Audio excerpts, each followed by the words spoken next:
Myself B.R. Roy. My wife's name is आरती रॉय। मैं actually Delhi में posted था और मैं अपने नेटिव प्लेस मथुरा गया था और वहाँ पर कुछ दिन रहा मैं वहाँ पर। तो वहाँ मेरे छोटे भाई के साथ मेरा एक फ्रेंड था, वाई एन गोस्वामी।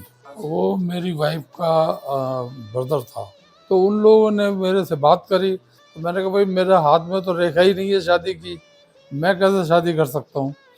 तो वो जैसे तैसे करके उन्होंने कहा आप एक बार हाथ तो लो, आओ हमारे घर पे देख तो लो, हमारी सिस्टर से बातचीत करके आपको पता लग जाएगा कि आपको कैसी लड़की चाहिए। तो वो हम लोग गए वहाँ पे, मैं और मेरे सिस्टर इन लॉ, मेरा फ्रेंड और उसकी वाइफ, हम लोग 4-5 आदमी गए देखने। तो देखा हमने, बातचीत हुई वहाँ पर, उनके फादर भी वहाँ बैठे हुए थे। देखने आने के बाद मेरा ब्रदर जो है वो मुझको बहुत हंसा रहा था, तो मैं उसको देख देख के मैं भी हंसने लग गई। तो मुझे ऐसा लग रहा था कि मैं कोई मतलब इतना बचपना था कि मुझे इतना कुछ पता भी नहीं था। फिर भगत जी ने भी गाना गाया, मैंने भी गाया। वहाँ छोटे बच्चे भी थे, वो कहने लगे जी आप गाना बहुत अच्छा गाते हो, गाना गा के सुनाओ। तो फिर मैंने एक गाना सुना दिया अमिताभ बच्चन की फिल्म का, मजबूर का, वो आदमी जो कहता है। तो वो करने के बाद उसके बाद तो मैंने कहा भाई मैंने सुना दिया, आप भी तो सुनाओ कुछ। तो मेरी वाइफ ने, वुड बी वाइफ ने, वो गाना सुनाया, चंदन का बदन चंचल चितवन। चंदन सा बदन चंचल चितवन, धीरे से तेरा ये मुस्काना, मुझे दोष न देना जग बोलो, हो जाऊं अगर मैं दीवाना, चंदन सा बदन चंचल चितवन, ये वाला गाना सुना है। भाभी ने, जो उनकी भाभी हैं, वो मेरी क्लास, जब मेरी सीनियर थी, उनसे मैंने पूछा क्या रिएक्शन था, कहते वो तो ये कह रहे थे कि भाई तुमको गाना नहीं आता। मैंने कहा कोई बात नहीं। वो गाना, मुझे गाना वैसे आता भी नहीं है, मैंने तो वैसे ही सुना दिया है, पर सच में मुझे गाना इतना अच्छा नहीं आता। भगत जी बहुत अच्छा गाते थे। उनके फादर भी आए थे, उसके फ्रेंड भी आए थे, 2-3 प्रिंसिपल थे कॉलेज के। उन्होंने मेरे से बातचीत करी, बात करने के बाद तो सेटिस्फाइड हो गए, फिर फाइनल कर दिया कि भाई ठीक है। सब बातें हुई अलग से कि जो जो भी बात करनी थी वो सारी बातें हुई, फिर वहाँ पे शादी तय हुई, आके शादी हो गई। वो उनका भाई आया और भाई ने आके बात करी कि भाई अब फाइनल है, अब कोई दिक्कत नहीं है। तो मेरे ब्रदर ने मेरी शादी तय कर दी। मैं बहुत छोटी सी थी, 18 साल की एज अभी शुरू ही हुई थी, और मुझे ऐसा लग रहा था कि कुछ सपना सा चल रहा है। तो फिर हमने शादी का अरेंजमेंट करके शादी कर दी। संजोग से ये शादी भी हो गई। हमारी शादी 75 में 9 जून को हो गई। मेरा जन्म वृंदावन में हुआ है। कभी नहीं सोचा था कि वो पास में ही रहते हैं। शादी के बाद फिर मथुरा में हमारी शादी हुई, काफ़ी बड़ा मकान था, वहाँ पे जाके मैं थोड़ा सा घबरा भी गई थी। ठीक हो गया, मतलब फिर धीरे धीरे मैं घुल मिल गई। सर्विस टाइम में तो हमारी लाइफ जरा स्लो स्लो ही चल रही थी, क्योंकि जो सरकारी नौकरी होती है वो उसमें ऐसा ही होता है। किसी भी परिवार में उतार चढ़ाव ऐसे ही आता ही है, वो हमने भी निकाले और इसी उतार चढ़ाव में हमने अच्छा टाइम निकाला है। धीरे धीरे डेवलपमेंट होती रही और बच्चे हुए। 1 साल के बाद मेरा बेटा हुआ और बेटे को लेके मैं बहुत मतलब बेटे को लेके मैं बहुत अच्छे से वो कर रही थी, उसको खिलाना पिलाना, उसको खिलौने की तरह, इस तरह हुआ। फिर उसके बाद हम लोग दिल्ली आ गए। दिल्ली में आने के बाद फिर मेरी एक बेटी भी हुई और बेटी होने के बाद फिर 2 बच्चों में मैं उलझ गई। फिर इनके साथ टाइम निकल गया, पढ़ाना लिखाना, स्कूल जाना, ये सब करते करते इतना टाइम कैसे निकल गया पता ही नहीं लगा। बच्चे बड़े पढ़ने लिखने जाने लगे, फिर उनकी शादी हुई। तो दोनों की शादी होने के बाद हम लोग फ्री हो गए और फ्री होने के बाद हम लोग, हमारे बच्चे दोनों बॉम्बे चले गए थे, तो हम भी बॉम्बे जाके सेटल हो गए, 7 साल वहाँ रहे। लाख मना ले दुनिया साथ न ये छूटेगा, आके मेरे हाथों में हाथ न ये छूटेगा। लाख मना ले दुनिया, साथ न ये छूटेगा, आके मेरे हाथों में हाथ न ये छूटेगा। तो मेरे जीवन साथी, तेरे मेरे सपने अब एक रंग है। वो जहाँ भी ले जाए राहें हम संग हैं। हो तेरे मेरे सपने अब एक रंग है।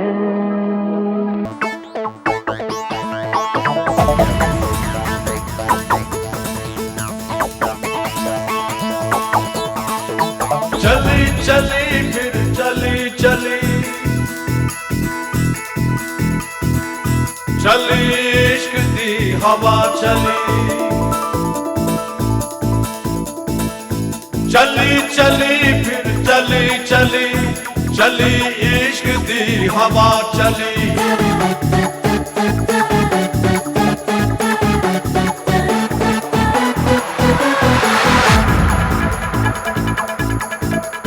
चली चली फिर चली चली, चली इश्क दी हवा चली।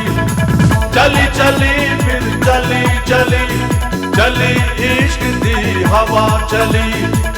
अपने दिल पर को दीवाना, अपने दिल पर को दीवाना, ढूंढता दिल गली गली। चली चली फिर चली चली, चली इश्क दी हवा चली। चली चली फिर चली चली। 50 साल तो सपना लग रहा है कि एकदम से जंप कर गया भाई। 18 साल की एज से एकदम मैं 69 एज में कैसे आ गई। अभी तो लगता था कि मैं 18 की एज है मेरी। इसके 18 के और 69 के बीच में इतना जल्दी सब कुछ हो गया। बच्चे हो गए, बड़े हो गए, उनके बच्चे भी बड़े हो गए।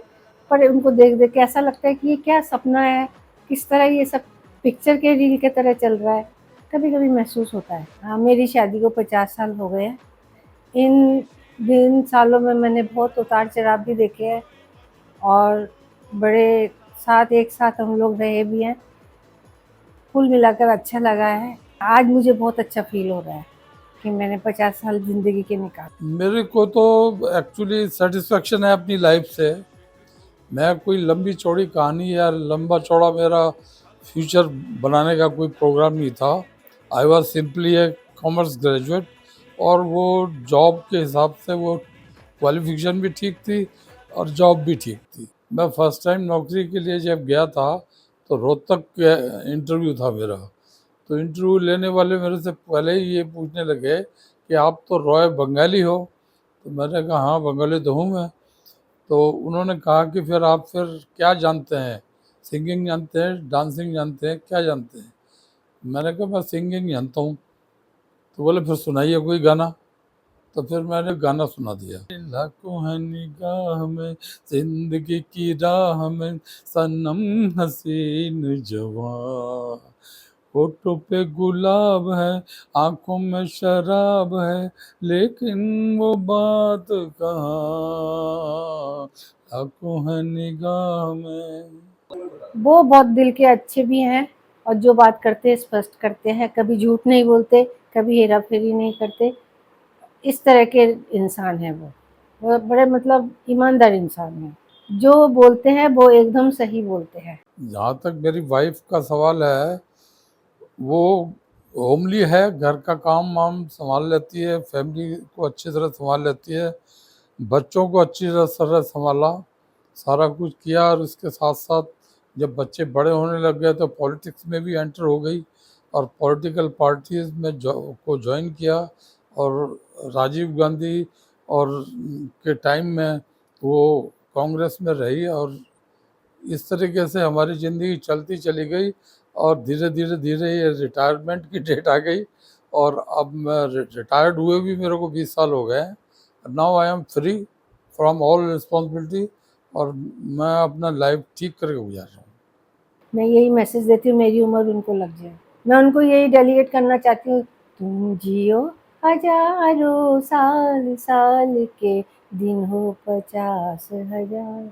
मैसेज तो ऐसा सच कोई बड़ा है नहीं, जो कुछ है 50 साल में हो चुका है, लेकिन फिर भी मैं मैसेज देता हूँ कि पॉजिटिव रहना चाहिए आदमी को, और बहुत ज़्यादा ऊंची उड़ान नहीं मारनी चाहिए। जो भगवान ने दिया है उसी पे गुजारा करना चाहिए।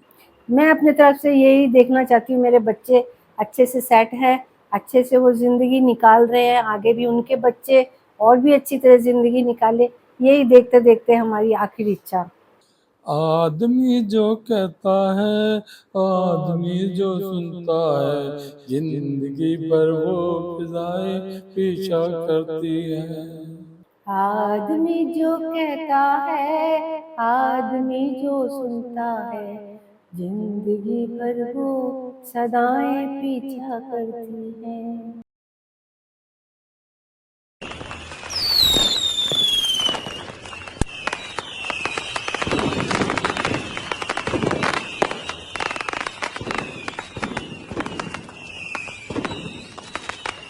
पचास साल की शादी की आपको बहुत बहुत बधाई हो, बहुत बहुत मुबारक हो, बहुत बहुत हमें खुशी है।